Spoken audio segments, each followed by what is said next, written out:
So this video is going to be on how to prep a resin. A resin is different than a briar. Resins are done by professional artists that they sell a limited number of their pieces. And briar, of course, they buy some of these resins and they mass produce them. So there's hundreds and hundreds and hundreds. This one, only has 50 pieces available. And he is an Arabian stallion resin. And I'm going to show you guys how to prep him and get him ready for primer. I don't know how many videos this is going to be because it could take me a while depending on what I find on him. But a couple of the supplies you're going to need is some epoxy sculpt. It's a two-part mixture. So you have part A and B, and you mix them together, and over a period of a couple hours it starts to harden. And it acts exactly like clay would, so you can put water on it. It's brilliant stuff. You're also going to need a file, something like this, and you're going to need some 200 to 220 fine grit sandpaper. So the first thing that we're going to talk about are pinholes. Pinholes on resins are little holes that usually happen depending on where they cast the horse. What I'm guessing is with him, they probably cast him like this, upside down. So they poured the resin in down here, and it fills up the mold, and then,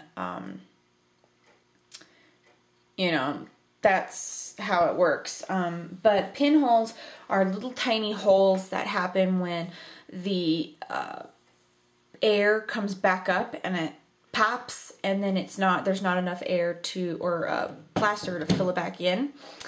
And pinholes are relatively easy to fix. They're not super bad, thankfully.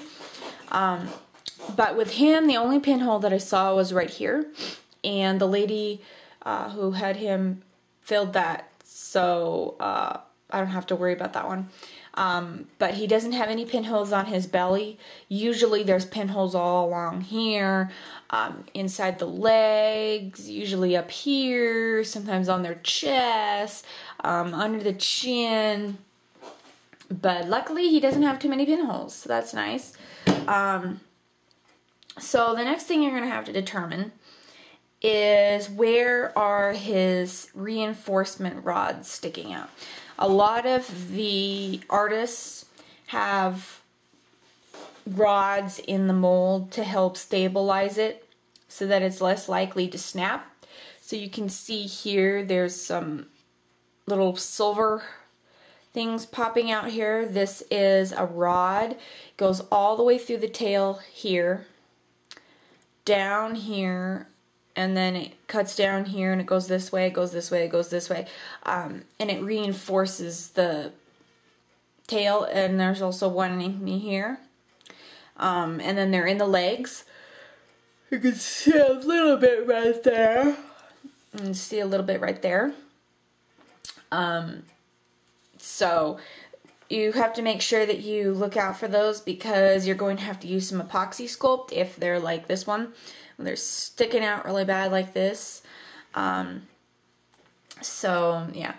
And then the next part you're going to have to determine is where the seam lines are. So he's got some minor seam lines here where they cast the horse. It's two pieces, and these seam lines can show up.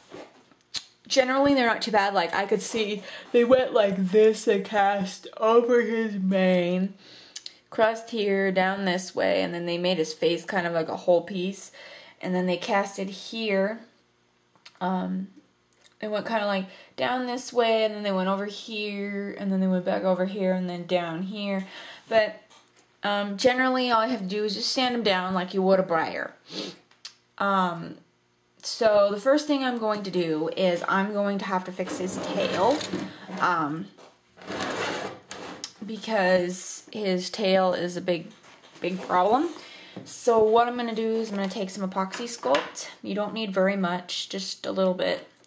Always use a little at first. Don't take a big old chunk out because epoxy sculpt is very expensive now, and you don't want to waste it. There's no point in wasting it. So only take a little piece, and you can always mix more if you need it.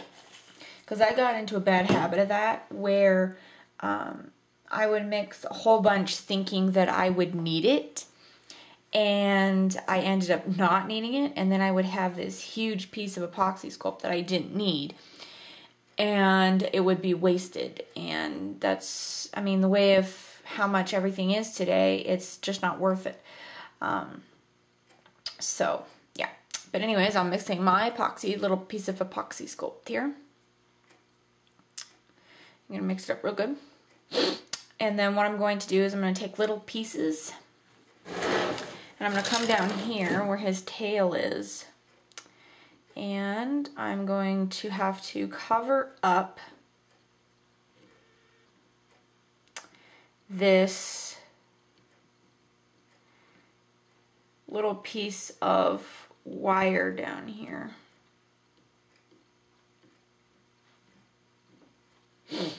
And you may have to play around with it because epoxy sculpt can be a pain if you don't know how to use it.